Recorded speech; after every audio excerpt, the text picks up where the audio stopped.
The President yesterday assented to the RTI law. Parliament passed it in March, but it could not be implemented right away because the President has to give assent to it.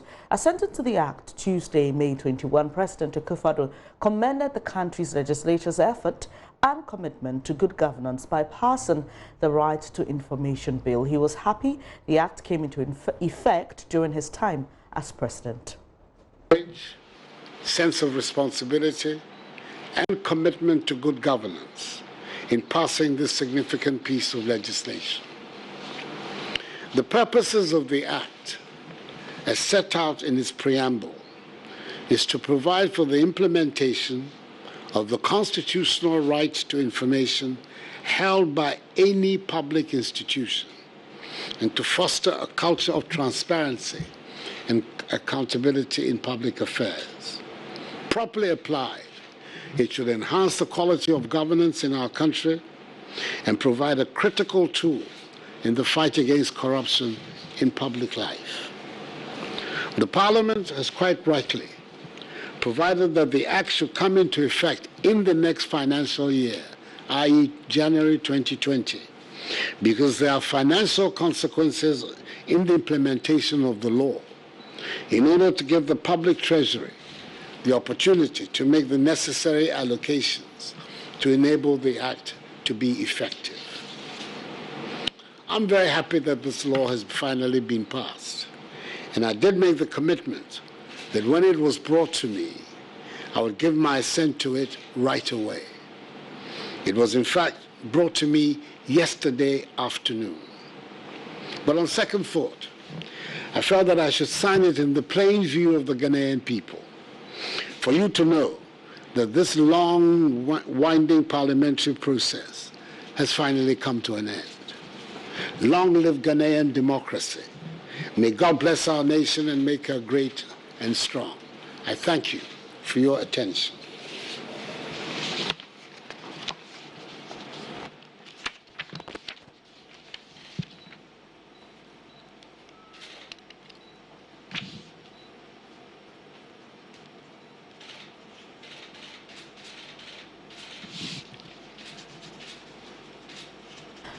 The Media Coalition for the passage of the RTI has been at the forefront in getting this bill passed into law. It's good to take a reaction from them, having seen that dream for them come true. We are also members of that media coalition, and my colleagues are. Elvis Darko is a member of that coalition. He joins me in the studio. We've also got Martin Pigbu. He is a legal practitioner or a lawyer, and he'll be sharing his thoughts on this. What does this mean in the legal sense? We'll be getting his perspectives as well. But before we start the conversation, let me just tell you that Black Stars captain Asamoah has rescinded his decision to recuse himself from the team. He'll make himself available. We'll bring you details on that shortly. But let me come to you, Elvis. It must be a great relief for you that the President has assented to that RTI law. Oh yeah, we were very happy yesterday when we saw the President on TV and he actually assented to the law. That is a very, very big relief, because there are some laws in this country that have been passed by Parliament, all right, but they are not effective because it has not received presidential assent. So for us, we are happy that this has happened, and this is a promise he made, and we are happy that he's fulfilled that promise, and that is a huge relief to campaigners of the RTI law. Prior to it being passed by Parliament, there were concerns about some clauses, and you had issues with them. You wanted them changed, but there were calls that, you know, just allow us to pass it. You can still make amendments anyway. As it is now in its current form, are you comfortable, or you still want some amendments made? Well, as we already made known, if we had our way, we would have had something to be done about clause 13, which was the issue. But then it's been passed, and for us, the most important thing is implementation. It is at the implementation stage that we realize that the concerns we are raising will actually materialize or not, because the clause 13, all the issue we are raising is that during the implementation stage, if public servants deliberately want to deny people information, they may misinterpret clause 13 to achieve their aim. And therefore, we will wait to look at what will happen during the implementation stage. And if along the line we realize that it's becoming a problem, then we'll also embark on another campaign to have that clause redefined and fine-tuned so that it can help all of us achieve the objective. But as I said, the most important is implementation. And yesterday, the president promised that he will make sure that this law get the necessary resources. We pray that that promise too will be fulfilled, just as he signed the law yesterday. Because, see, the first step is about getting the law passed. But for people to benefit from a law, that will only happen when the law is effectively implemented. Yeah. And looking at this law, it comes with cost issues. And therefore, Parliament says because this year's budget did not make provision, we should take it to 2020. And the president re-echoed that same commitment that is being pushed to 2020 because there is a need for time for the public purse to make provision. That means that it is only in the 2020 budget that resources will be made available. And if that happens, then it means that the structures that we need to put in place before the law can effectively work will now start in 2020. And that will mean that maybe in the first half of 2020, probably, access to information may not easily be available because the structures that we need might not have been in place. Elvis, I'll come back to you. Let me get some perspective on this from Mr. Martin Pigbu, who is a lawyer. Thank you so much for joining us. There are 101 laws in this country, Mr. Pigbu. Operationalization and enforcement of laws in this country is a key challenge, and many people have complained about that. What can be done in case one is using the powers within this law to access information but is being restricted? What can they do? What are the options available? Okay, so the law provides that when an application is made, okay, to the institution, and the institution finds good reason to decline the grant, that is to say they will not provide the information the applicant is looking for, he has a right to further apply for a review within the institution itself. And then beyond that, after a review, there is further provision to go to court. So I think looking at the options that have been provided in the law, that should be sufficient. You know, even prior to the passage of this law, a number of citizens had been to court to compel some state institutions to provide information. You remember the bus branding saga, and the Citizen Ghana movement also went, but even that one, I think before they even applied, the Attorney General agreed to supply the information on the that energy badge, the badge, yes. Okay, so there is a good track record that our courts had already even taken the lead to making sure that the right to freedom of information is observed. Okay. Mr. Pebu, yes. Over the years, the right to information law has always been perceived to be one that will benefit journalists greatly, and we do appreciate that it will really bring a lot of difference to our work. But as a lawyer, how do you see this helping yourself and your colleagues as well in the job you do? Yes, I think it would bring tremendous improvement in our work as well, so that when a lawyer has a case that involves getting information from public institutions, now that we have the law duly passed, it means that a lawyer can also apply. And once he goes through the lay down procedure, he'll also be given the information. You say, so we are also very happy about it because it's going to enhance our work. Yes. I'll come back to you, but let me come to Mr. Darko, who's with me in the studio. You've hinted this already about how to make this very effective. We know the cost element in this. Government has assured it will provide that in the budget.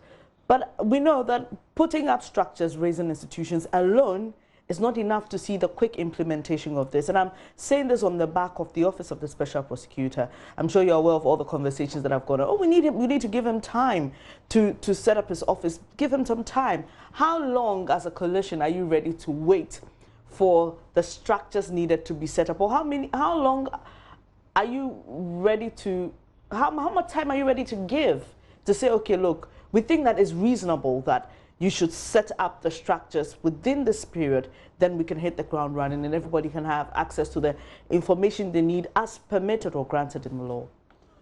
Well, how long we need to wait will depend on what is on the ground.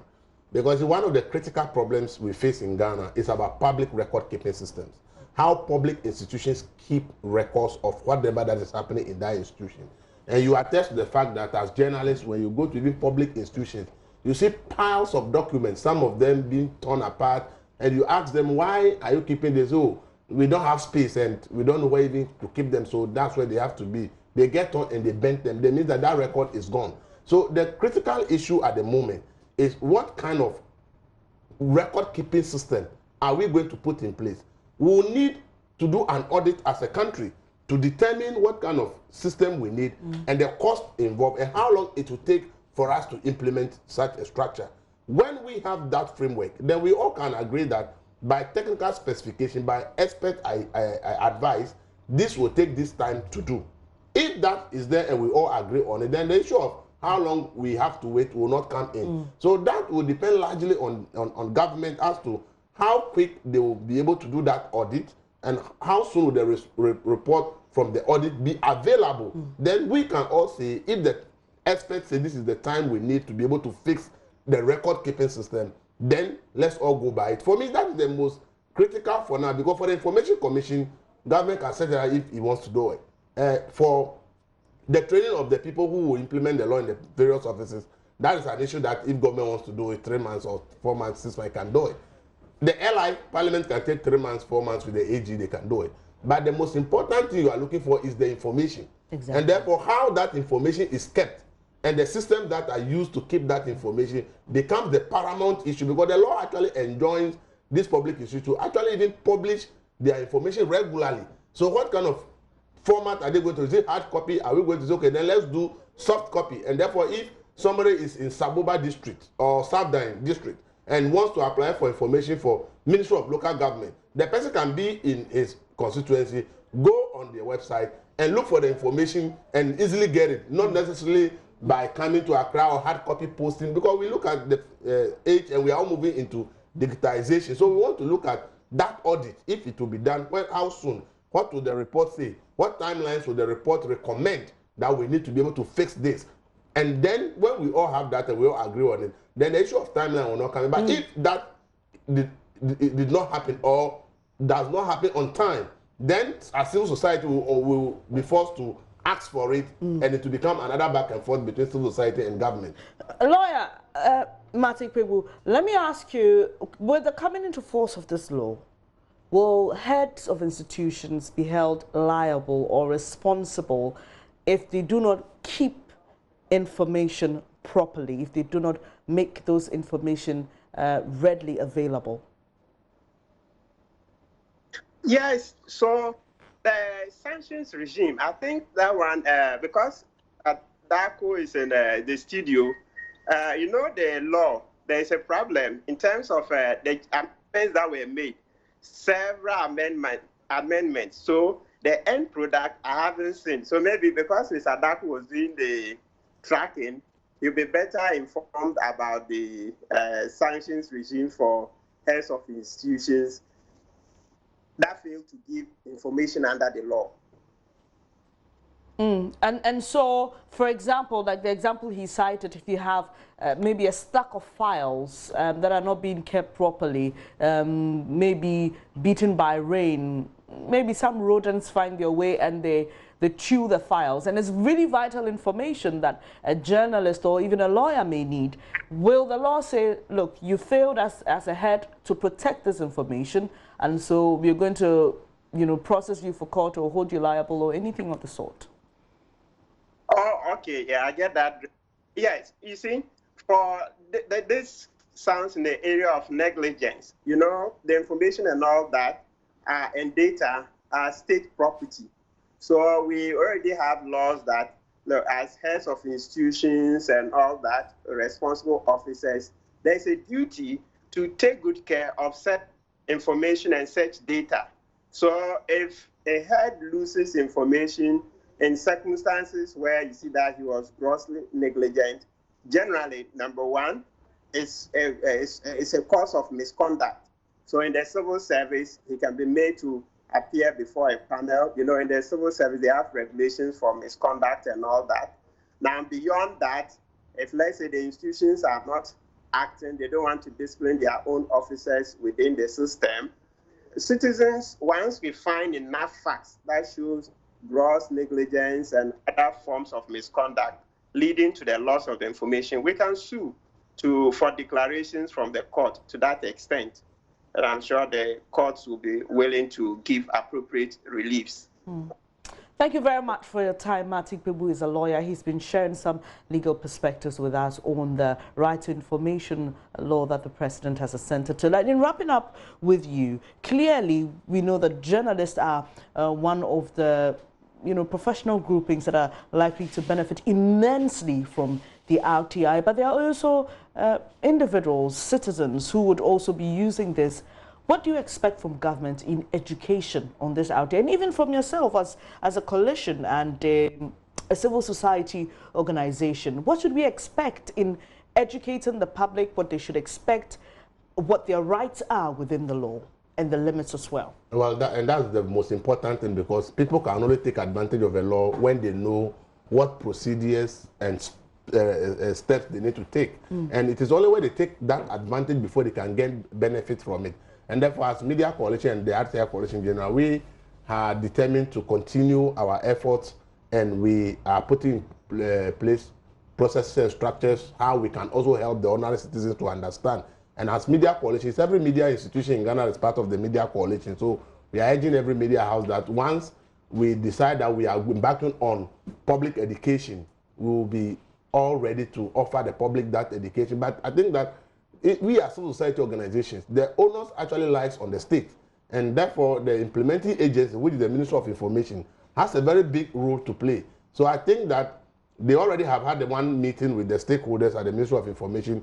The Ministry of Parliamentary Affairs has also had one stakeholders meeting. I think that the suggestions from these meetings, we need to quickly put them together and agree on the way forward when it comes to public education on the law, so that we can all take it from the same base, so that nobody will be going left and somebody will be going right, but we can all focus on one roadmap. And then I believe that once we are all on one roadmap, the impact of the education will be greater than us doing it differently as different organizations and government separate. I think that may not be effective. So we hope that the cooperation of government will be so solid. And as I said, immediately they have started. 2 meetings have already taken place, 2 different ministries. So we believe that if this should continue, then the education of the public will be something that we can do easily once we agree on the roadmap for education.